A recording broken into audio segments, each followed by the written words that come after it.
নমস্কার বন্ধুরা, আজ বলবো ইনসার্ট ট্যাবের অন্তর্গত টেবিল গ্রুপ সম্পর্কে। টেবিল এ গ্রুপে দেখবেন একটি ড্রপডাউন আছে। এই ড্রপডাউনে ক্লিক করলে ইনসার্ট টেবিল অপশানটা দেখতে পাবেন। ইনসার্ট টেবিলের কিছু আছে কলম আর কিছু আছে রো, মানে পুরো কলম পুরো রো এখান থেকে পাবেন না। মোটামুটি এখান থেকে 7টা কলম এবং 6টা রো পাবেন। অর্থাৎ 7টা কলম 6টা রো তৈরি করার মতো টেবিল তৈরি করতে পারবেন। এর বেশি যদি আপনার কলম এবং রো লাগে, সেক্ষেত্রে আপনাকে যেতে হবে ইনসার্ট টেবিলে। ইনসার্ট টেবিলে ক্লিক করলে নাম্বার অফ কলমস আর নাম্বার অফ রোস দেখতে পাবেন। নাম্বার অফ কলমসের দুটো ড্রপডাউন আছে, উপরেরটা ক্লিক করলে কলমের সংখ্যা বাড়বে আর নিচেরটা ক্লিক করলে কলমের সংখ্যা কমবে। ধরুন আপনি 4টে কলম রাখলেন।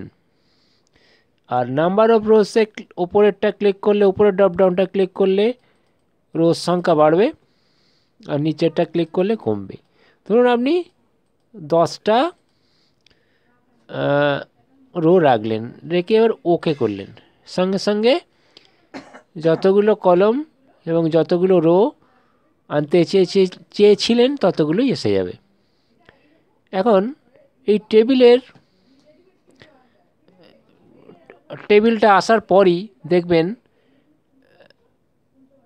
ট্যাবের কিছু পরিবর্তন হয়েছে।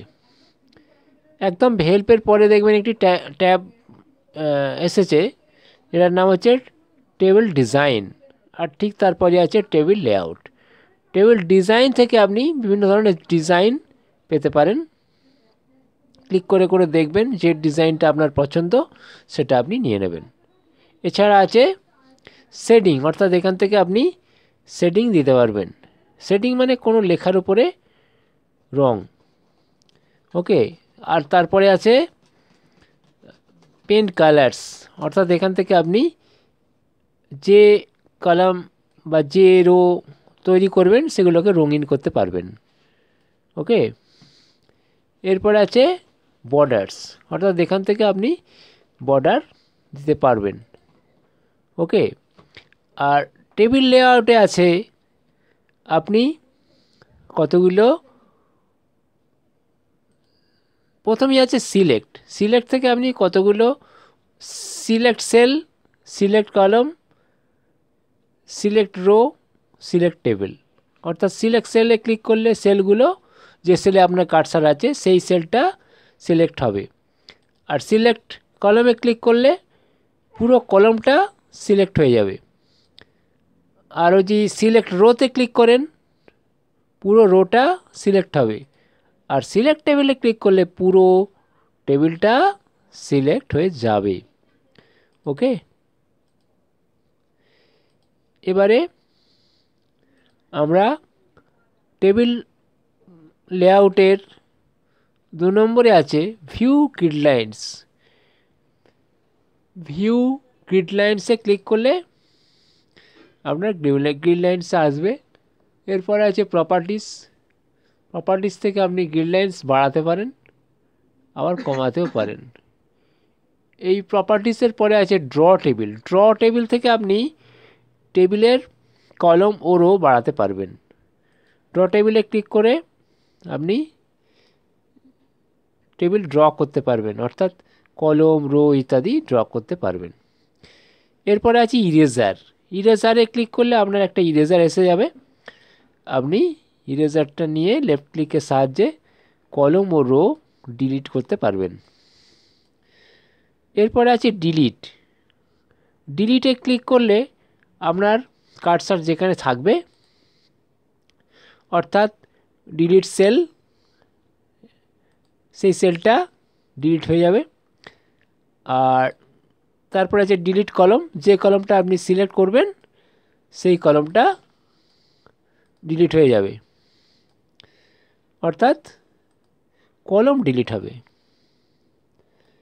ধরুন একটা সিলেক্ট করলেন, এবং ডিলিট কলাম করলে সেই কলামটা মুছে যাবে। এরপর আছে ডিলিট রোজ। একইভাবে রো সিলেক্ট করলে সেই রোটা ডিলিট হয়ে যাবে।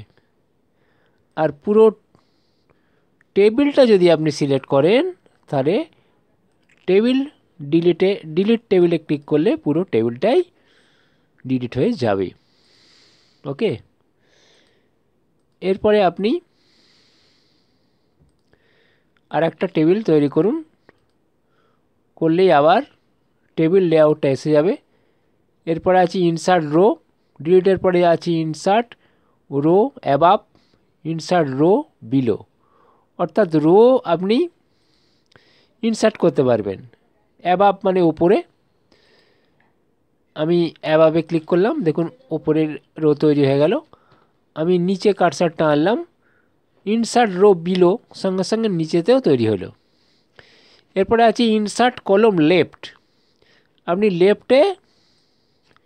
লেফটে যদি আপনার ক্লিকটা থাকে, ইনসার্ট কলম লেফটে ক্লিক করলে বাম দিকে একটা তৈরি হয়ে যাবে। তেমনিভাবে ডান দিকে ইনসার্ট কলম রাইট, অর্থাৎ ডান দিকেও তৈরি হয়ে যাবে।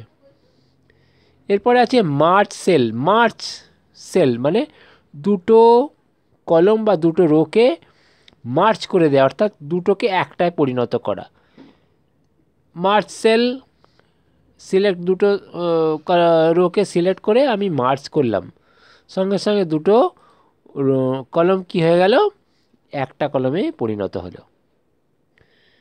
এরপরে আছে স্পিল্ড সেল, অর্থাৎ কোনো সেলকে যদি আপনি ভাঙতে চান তাহলে স্পিড সেলটা ক্লিক করবেন। করার পরে যতগুলো নাম্বার অফ কলমস আর নাম্বার অফ রোজতে ভাগ করবেন, এখানে সেটাকে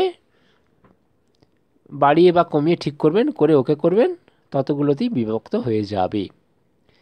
এরপর আছে স্পিল টেবিল, অর্থাৎ টেবিলটাকে যদি আপনি দুভাগ করতে চান, ধরুন মাঝখানে আপনি ক্লিকটা রেখেছেন, রেখে আপনি স্পিল্ড টেবিলে ক্লিক করবেন, সঙ্গে সঙ্গে টেবিলটা দুটো ভাগে ভাগ হয়ে যাবে। ওকে, আর কন্ট্রোল জেড করলে ওই ভাগ হয়ে যাওয়া টেবিলটা আবার জোড়া লেগে যাবে। এরপরে আছে অটো ফিট, অর্থাৎ কোনো কিছু যদি আপনার লেখার বাইরে চলে যায়, অর্থাৎ কলমের বাইরে চলে গেছে, সেটাকে আপনি অটোফিটের সাহায্যে, অটোফিট কলমের সাহায্যে সেটাকে আপনি ফিট করতে পারবেন। ওকে, তাহলে বন্ধুরা টেবিল সম্পর্কে বললাম, আপনারা অভ্যাস করুন। আপনাদের সবাইকে শুভেচ্ছা আর ভালোবাসা জানিয়ে শেষ করছি।